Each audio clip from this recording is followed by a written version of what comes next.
Tired of dealing with annoying flies, fruit flies, and gnats in your home? The Zevo Flying Insect Trap is your ultimate solution. Don't wait. Check out the link in the video description now to get your Zevo Flying Insect Trap on Amazon and enjoy a bug-free home today.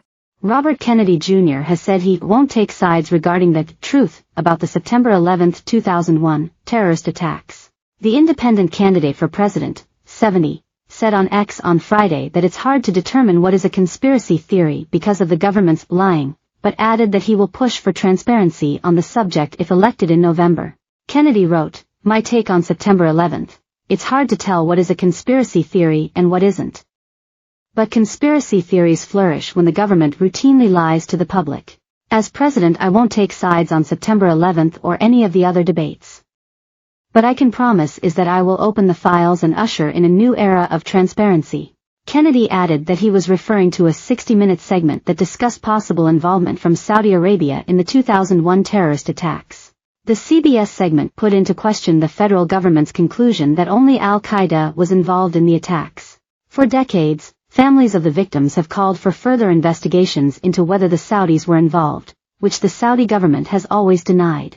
The popular conspiracy theory that the U.S. government covered up Saudi Arabia's involvement in 9/11 is just one of the unproven claims Kennedy, a notorious vaccine skeptic, has pushed throughout the years.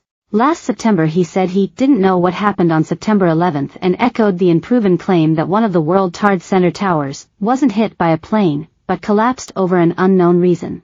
Many conspiracy theorists claim the second tower collapsed because of explosives, but experts say debris from the other tower aided its collapse. Still, Kennedy said last year, "I know there's strange things that happened. One of the buildings came down that wasn't hit by a plane." It's been a roller coaster week for Kennedy, who days ago denied that he ever ate a dog after Vanity Fair published an explosive expose on his past.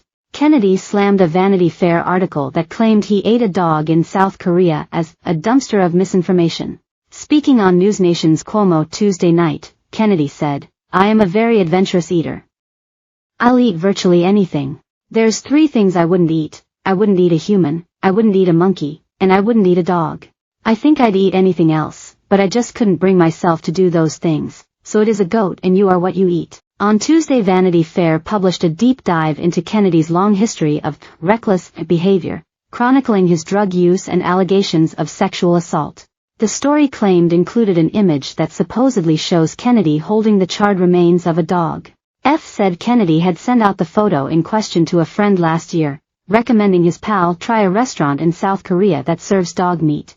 The magazine said a veterinarian identified the animal as a dog, as the animal had a telltale, floating rib found in canines.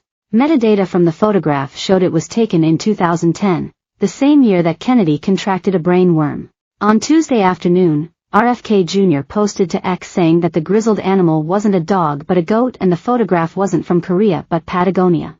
He gave the same explanation during a Tuesday afternoon appearance on Fox News. "Hey, at Vanity Fair, you know when your veterinary experts call a goat a dog, and your forensic experts say a photo taken in Patagonia was taken in Korea, that you've joined the ranks of supermarket tabloids," Kennedy wrote. "Keep telling America that up is down if you want. I'll keep talking about the fact that working families can't afford houses or groceries because our last 2 presidents went on a $14 trillion debt joyride, paid for by hard-working Americans," The Independent continued.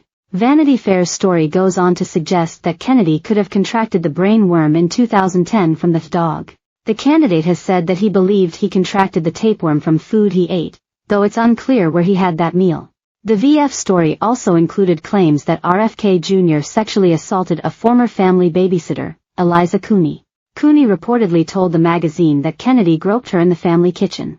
Kennedy has since said the article contains a lot of garbage, but when pressed by a podcast interviewer whether he denied the sexual assault allegation, he said,